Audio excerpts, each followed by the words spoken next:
Jadi bayangin tuh, ada anak umur 10 tahun meninggal dunia karena nggak mampu beli peralatan buat sekolah. Kok bisa? Hmm.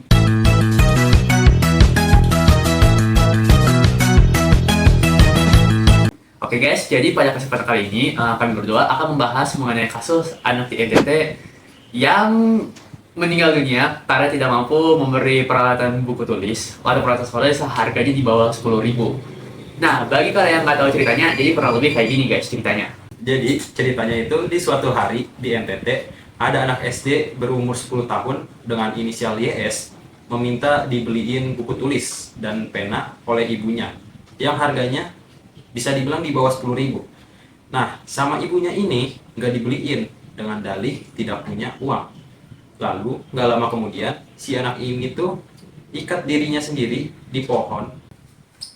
Lanjut ke analisis intinya. Yang pertama dari pendapat organisasi lain atau pihak yang terkait. Nah, pertama itu pihak yang terkait itu ada DPR. Nah, DPR ini juga beri statement nih, berbagai statement lah, mulai dari Ketua Komisi 10 DPR.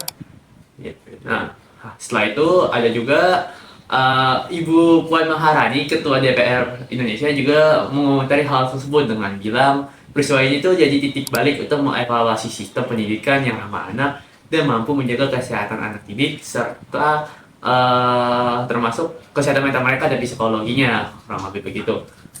Selain DPR juga ada kayak Menteri Sosial yang juga memberikan pendapatnya. Nah, jadi Menteri Sosial atau yang bisa disebut Gus Ipul menekankan peristiwa tersebut menjadi pengingat pentingnya penguatan data yang akurat.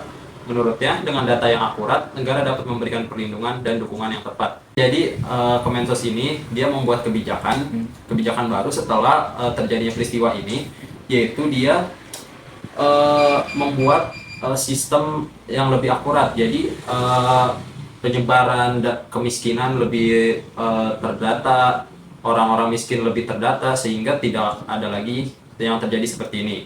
Nah, selanjutnya itu ada Kemenkes atau Kementerian Kesehatan. Kementerian Kesehatan ini juga memberikan pernyataan.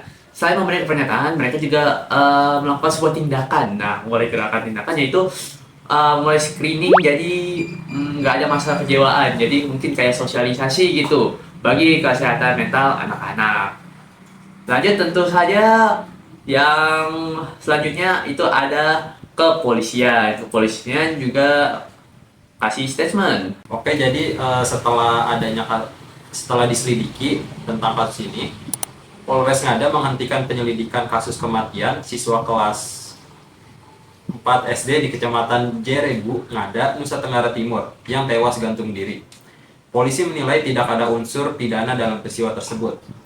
Kematian seseorang atau YBR bukan akibat tindak pidana, murni bunuh diri, tidak ada bully dan lain-lain, kata Kapolres Ngada AKBP Andri Valentino. Nah, oke, kurang lebih itulah menurut pandangan orang-orang instansi yang terkait itu. Nah, selanjutnya adalah analisis kami mengenai kasus ini. Nah, program Kemensos yang nih, Bahasa Kemensos 2025, 3 program yang cair bulan ini. Tapi kok malah ada anak yang meninggal gini tuh karena masalah finansial. Nah, jadi gini nih, dari info yang saya baca nih, katanya itu dia itu anak ini mendapatkan, bisa dibilang KJP-nya lah, KJP orang sana. Nah, dia mendapatkan itu harusnya itu sebulan itu 450.000. Tapi karena ada masalah domisili KTP ibunya, akhirnya uang ini nggak bisa dicairin. Akhirnya dia nggak menerima uang sama sekali, gitu. Oh, habis itu lebih tepatnya ada nggak sih langkah-langkah buat biar hal ini tidak terjadi lagi gitu tuh? Padahal katanya sih kita itu ini dijamin oleh pemerintah menurut ya Undang Pasal 31 Pasal 34 ayat 1 tentang yang berbunyi fakir miskin dan anak-anak terlantar dipelihara oleh negara. Tapi ini nggak dipelihara dulu. Iya sih, ini kayak bertentangan banget ya. Padahal ya, menurut kepala negara kita tuh yang paling bahagia loh dulu di dunia ini. Tapi nyatanya ada anak SD bunuh diri, bro. Ironis sekali.